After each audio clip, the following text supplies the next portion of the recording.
दोस्तों, ये है गुलबर्गा, जिसके बारे में क्या आप जानते हैं? कर्नाटक के इस शहर को पत्थरों का शहर क्यों कहा जाता है? इस शहर का इतिहास क्या है? और हाँ, मौजूदा समय में ऐसी कौन सी चीज है जो सिर्फ देश ही नहीं विदेशों में भी लोगों के घरों में मिलती है? अगर नहीं तो हमारी आज की इस वीडियो को अंत तक जरूर देखें। दोस्तों, शायद आपको पता ना हो, लेकिन गुलबर्गा का नाम पहले गुलबर्गा नहीं था। इसे कुलबर्गी के नाम से जाना जाता था और कुलबर्गी का ही शाब्दिक अर्थ होता है पत्थरों का शहर। आजादी से पहले यह शहर हैदराबाद स्टेट का हिस्सा हुआ करता था, लेकिन आजादी के बाद जब 1948 में हैदराबाद स्टेट भारत का हिस्सा बना तो 1956 में भाषा के आधार पर इसे बांट दिया गया और कुलबर्गी मैसूर का हिस्सा बन गया, जो अब कर्नाटक में है। ये सिटी ब्रिटिश लोगों को खूब भाती थी और इसलिए वे इसे परफेक्ट टूरिस्ट डेस्टिनेशन मानते थे। मौजूदा समय में गुलबर्गा के डेमोग्राफी की बात करें तो ये शहर कर्नाटक के पूर्वोत्तर भाग में एक पठारी भूमि पर बसा हुआ है। कृष्णा और भीमा नदी इसके दिल से गुजरती है। ये सिटी 192 स्क्वायर किलोमीटर एरिया में फैली हुई है और यहाँ का ज्यादातर आबादी हिंदू है। यहाँ की करंट एस्टिमेटेड पॉपुलेशन 7,19,000 है। इस शहर का एवरेज लिटरेसी रेट 82.30% है, जबकि यहाँ का सेक्स रेशियो प्रति 1000 पुरुषों पर 971 महिलाओं का है। ज्यादातर लोग यहाँ कन्नड़ बोलते हैं, लेकिन मराठी, तेलुगु, हिंदी, अंग्रेजी और कोंकणी बोलने वालों की भी एक तबका यहाँ रहता है।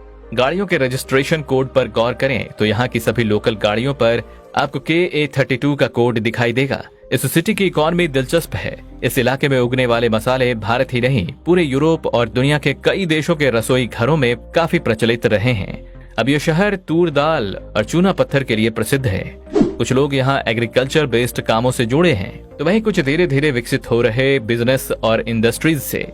इस पूरे क्षेत्र में ज्वार, चावल, गेहूं, कपास, मूंगफली, तिलहन, सब्जियां, गन्ना, मसाले और अनाज उगाए जाते हैं। यहाँ पशुपालन और भेड़ पालन एक सामान्य व्यवसाय है। इसके अलावा यहाँ बागवानी भी खूब की जाती है। ये शहर अपने आर्किटेक्चर, रिलीजियस प्लेसेस और कई फेमस टूरिस्ट डेस्टिनेशंस के लिए खास तौर से जाना जाता है। यहाँ का ऐतिहासिक गुलबर्गा किला यहाँ आने वालों का दिल जीत लेता है। इसके अलावा ये शहर नेचर स्पॉट्स और फेमस टेम्पल्स के लिए जाना जाता है। यहाँ आप सवेश्वर मंदिर, सूफी संत हजरत ख्वाजा बंदा नवाज की दरगाह, चंद्रमपल्ली बांध और गुलबर्गा जियोलॉजिकल पार्क भी देख सकते हैं।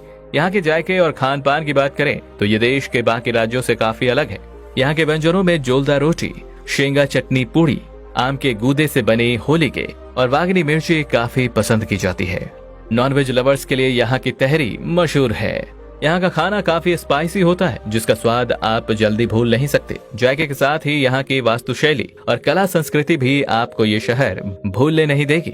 ये शहर वाकई कई नायाब खजानों को अपने अंदर समेटे हुए है। अब अगर आप भी इस शहर को एक्सप्लोर करना चाहते हैं तो आप यहाँ हवाई, रेल या सड़क किसी भी माध्यम से साल के किसी भी महीने में घूमने के लिए आ सकते हैं। यहाँ का मौसम साल भर खुश मिजाज रहता है, जो पर्यटकों को खासा लुभाता है।